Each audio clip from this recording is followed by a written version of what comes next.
Olá, tudo bem? Meu nome é Roberta Nasa, eu faço vídeo sobre restauração pessoal. Há pouco mais de 3 anos, o meu esposo saiu de casa e Deus tocou o meu coração para que eu fizesse vídeo sobre restauração pessoal, porque o meu casamento não foi restaurado, mas a minha vida foi restaurada em Cristo, então eu estou aqui para falar para você que a verdadeira restauração ela começa em você. Eu gosto também de falar logo no início dos meus vídeos que eu sou a favor da restauração de casamentos. Eu entendo que é um casamento para Deus, eu entendo que é uma família, filhos, eu entendo tudo isso, mas principalmente antes de você restaurar, de você pensar em restauração de casamentos, pensa na sua restauração, pensa na sua intimidade com o Senhor, aquilo que Deus quer fazer na sua vida. Amém? Hoje eu quero compartilhar com você uma passagem que está aqui no livro de Provérbios 7, que fala sobre mais ou menos como que começa esse enredo da mulher adúltera junto com o marido, né, com nossos esposos, como que é a preparação disso tudo, né? Não é do nada, não é tudo é intencional. Primeira coisa que eu quero compartilhar com você, depois você confere Provérbios 7. Primeira coisa que eu quero compartilhar com você é que aqui no livro de Provérbios, né, é interessante que já fala. Deixa eu ver aqui que eu quero falar com você. Fala sobre. Já começa com o homem sem juízo, lá aqui no Provérbios 7, que fala que aqui estavam os amigos conversando, passeando na praça, mas um extremamente sem juízo. Eu quero compartilhar com você exatamente o versículo, como é que está falando aqui, ó. No 7, versículo 7 fala o seguinte, ó. E vi, no caso a parte B, né? E vi vários rapazes sem experiência, mas notei que um deles era mesmo sem juízo, né? Que está falando que o homem que trai a mulher é realmente um homem sem juízo, porque ele não sabe o que está por vir, né? Aí aqui está falando depois, deixa eu ver aqui. Para cada homem sem juízo tem sempre uma mulher estranha, uma mulher adúltera que está aí na busca de. Engraçado, né? Esse dia eu estava pensando como que as mulheres, tanto homem solteiro por aí, né, pelo planeta fora, tanto homem aí dando sopa, mas as mulheres querem justamente os homens casados.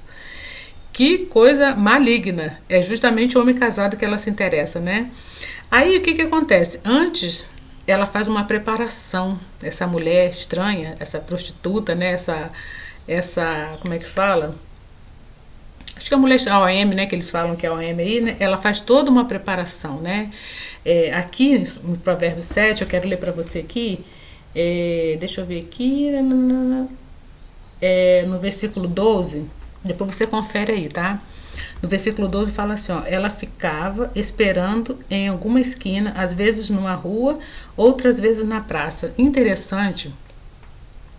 Vou compartilhar para vocês aqui agora uma coisa que eu quase não falo, assim, eu não falo muito, mas eu vou falar para vocês.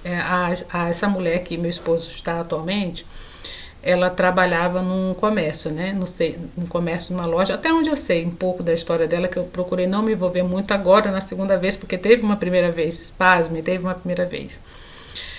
Então eu creio eu que nosso relacionamento do meu esposo, ele não estava lá essas coisas, e ele, claro que quando a gente tem que também ter essa percepção, mulher, é para você que eu tô falando, tá? A gente tem que ter essa percepção de quando o nosso marido se envolve com uma outra mulher, a gente tem o impulso de querer colocar a culpa na mulher, né? Xingar a mulher, falar que ela é safada, que ela é piranha, etc e tal, que eu não gosto nem de ficar falando desses nomes assim, né? Mas a culpa é dele. Porque o nosso relacionamento, a nossa aliança, o nosso compromisso foi feito com eles. É claro que elas não são santinhas, é claro que elas amam essa situação, acham que o homem casado é mais interessante, que é isso, aquilo outro, mas às vezes a gente tem a ideia ruim de colocar a culpa toda na mulher, né? Existe a responsabilidade também, né? Mas só que a aliança e o casamento não era com eles. Então o que que aconteceu? Que eu ia contar para vocês, acabei entrando nesse assunto.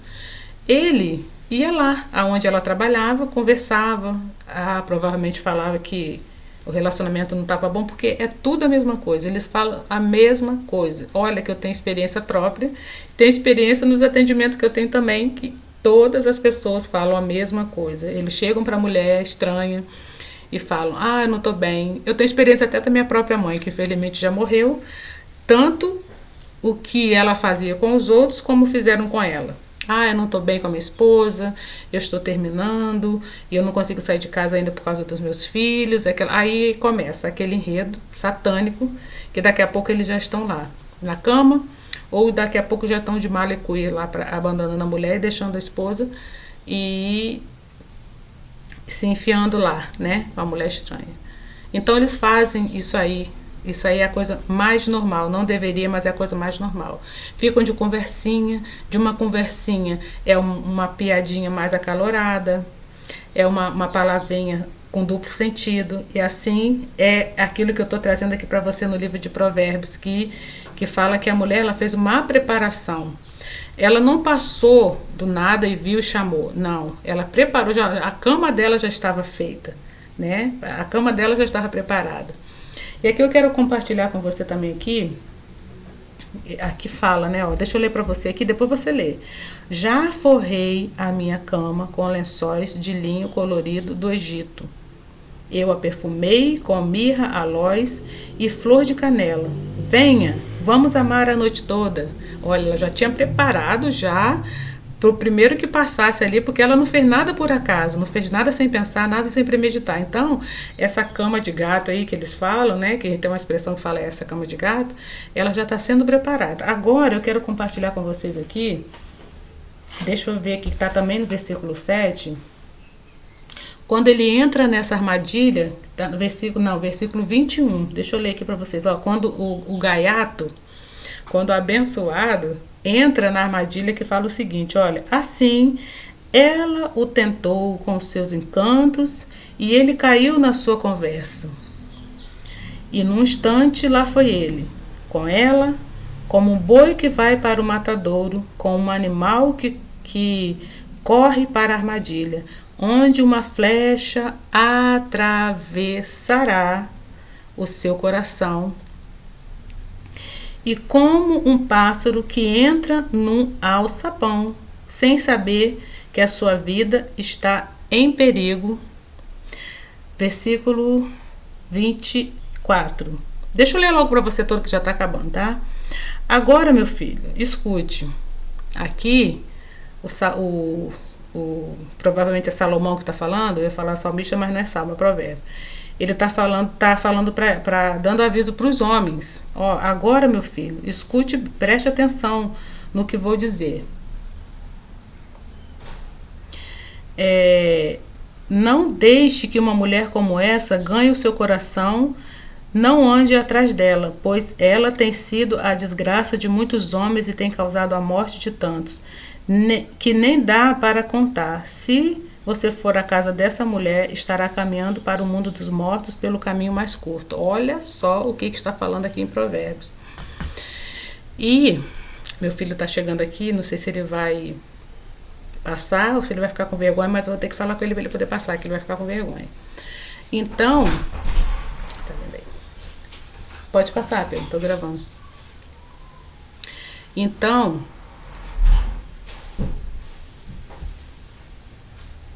deixa eu dar uma pausa aqui. Então, despausei aqui, que eu dei uma assistência pro meu filho, ele acabou de chegar, ele é meio envergonhado, teve que passar aqui por trás, mas voltando aqui ao nosso assunto, né? Então, homem que tá me assistindo, saiba que, às vezes, pode ser até que sua esposa tenha saído já de casa e você tá pensando em se relacionar com uma outra pessoa, né? Talvez você tá querendo, não tá aguentando, não tá suportando a ausência dela e quer talvez, né, dar esse tempinho aí, já que ela tá lá, você também tem que estar aqui. Preste atenção que adultério, lê depois o versículo não lê o capítulo todo do versículo, lê o capítulo 7 de Provérbios. Adultério é muito mais do que uma relaçãozinha aí humana. Isso aí é uma coisa espiritual.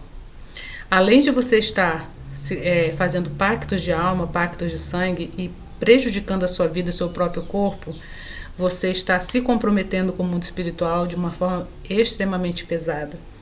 Depois que eu entendi isso, o que é um relacionamento para Deus, o que é um casamento para Deus, do que é uma santidade, uma intimidade com Deus, eu fiquei no meu cantinho quietinha. Meu esposo saiu já tem mais de 3 anos.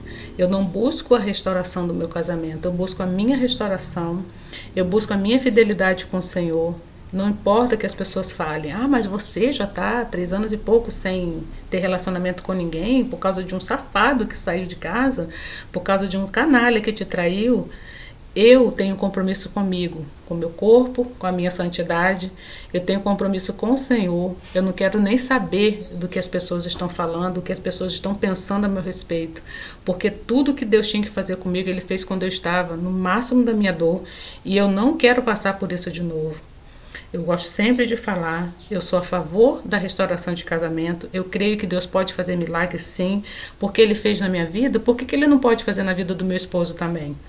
Mas hoje eu não me preocupo com isso, eu me preocupo com a minha restauração, com a minha intimidade com o Senhor. Eu me preocupo de conhecer a palavra de Deus. A palavra de Deus está aqui, a minha Bíblia. Tenho várias versões, mas eu gosto dessa versão mais atualizada. Eu procuro conhecer a vontade de Deus para a minha vida. Porque o que adianta Ele voltar e eu não estar curada? O que adianta Ele voltar e eu não saber o que fazer com aquele casamento, e ele falar qualquer coisa ou fazer qualquer coisa, eu jogar na cara dele e o nosso casamento se transformar novamente no inferno? Então não é melhor esperar o tempo de Deus, não é melhor se curar, não é melhor se restaurar, não é melhor não dar vazão, não dar margem, né, para que o mundo espiritual, de uma forma negativa, né, Satanás e seus demônios entrem na nossa vida, no nosso relacionamento. Então a restauração começa a partir de mim. Então, a partir do momento que eu entendi isso aqui, o que é um homem entrar, quebrar, né, romper a aliança e entrar em outro relacionamento, fazer coisas que não agradam ao Senhor, hoje eu só procuro entender aquilo que Deus quer para mim. Porque a salvação é individual. Deus, Ele é o maior interessado que a sua família seja restaurada, que seu casamento seja restaurado. O Espírito Santo, Ele está aí te dando dicas o tempo todo, te mostrando o que você tem que fazer, o que você não tem que fazer. É só você entender aquilo que Deus quer para sua vida, mergulhar na palavra de Deus, procurar entender aquilo, mesmo que você não entenda o que você está lendo. O Espírito Santo vai fazer com que você entenda. O Espírito Santo vai fazer você fazer a vontade dele quando você se derramar no altar do Senhor, quando você jogar toda a sua dependência para o altar dele. Ele vai fazer com que você entenda aquilo que ele quer para sua vida. Então, falando de novo aí no assunto, para a gente finalizar esse vídeo, ore pela vida da pessoa que saiu, porque essa pessoa, ela está enveredada pelo pecado, ela está acabando com o corpo dela, não somente o corpo físico, que eu sei o que eu estou falando, mas também o corpo dela almático e principalmente o espiritual, porque ela está cheia de comprometimentos malignos, está colocando a vida dela em risco em todas as áreas da vida dela. Então ore pela vida dessa pessoa, peça a Deus para poder clarificar, para poder trazer luz à vida dessa pessoa, para trazer libertação para a vida dessa pessoa. Mas deixa essa pessoa com Deus, que Deus sabe o que vai fazer. Agora cuida da sua vida. Cuida daquilo que Deus entregou nas suas mãos e saiba que Deus, no tempo certo, Ele vai agir. Tudo vem no tempo dele mesmo. Não adianta você querer atropelar, não adianta você querer acelerar o processo, não adianta você se espernear, brigar, falar: se Deus, se você não fizer minha vontade, agora eu não quero mais, vou partir para outra. Porque tudo que nós lemos aqui no Provérbios 7 é o que vai se cumprir. É o que está se cumprindo, assim como toda a Bíblia. Então eu quero dizer para você, fique em paz. Se você gostou desse vídeo, compartilha para suas amigas, curta, comenta, começa a seguir. Tem as minhas redes sociais aqui na descrição dos vídeos. Eu falo sobre isso, sobre restauração pessoal. Sou a favor da restauração de casamento, mas eu falo daquilo que Deus tem que fazer na sua vida primeiro. Amém? A gente se encontra no próximo vídeo, em nome de Jesus. Tchau, tchau.